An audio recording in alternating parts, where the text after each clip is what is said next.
ఉపాధ్యాయ మిత్రులకు ముఖ్య సూచన: ప్రతిరోజు పిల్లలతో జావ తాగించడం అంటే ఈ రోజుల్లో కొన్ని పాఠశాలలో పెద్ద సమస్యగా మారింది. పిల్లలు ప్లేట్లో పోయగానే ప్లేట్ అంతా రుద్ది కడుక్కోవడం జరుగుతుంది.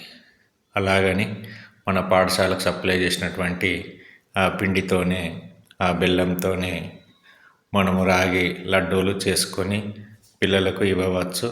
ముందుగా ఒక గిన్నె తీసుకొని అందులో కొంచెం నెయ్యి వేసి పిండిని దోరగా వేయించుకొని ఒక తట్టలో పోసుకోవాలి. ఇంకో చిన్న గిన్నె తీసుకొని అందులో 3 కిలోల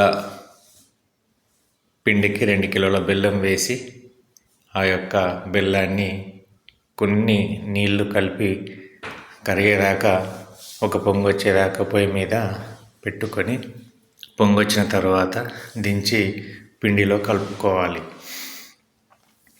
కలుపుకున్న తర్వాత ఆ బెల్లము పిండి మంచిగా కలుపుకున్న తర్వాత కొంచెం చేతికి నెయ్యి అంటించుకొని చిన్న చిన్న ఉండలుగా చేసుకొని రోజు పిల్లలకు మనిషికి ఒకటి ఇచ్చినట్లయితే వాళ్ళు ఇష్టంగా తింటారు. వాళ్ళు పారవేయకుండా ఉంటుంది. ఈ విధంగా మా పాఠశాలలో మధ్యాహ్నం పూట తయారు చేయడం జరిగింది. ఈ విధంగా చేసుకుంటే బాగుంటుంది. ఒకసారి ప్రయత్నం చేసి చూడండి. ధన్యవాదములు.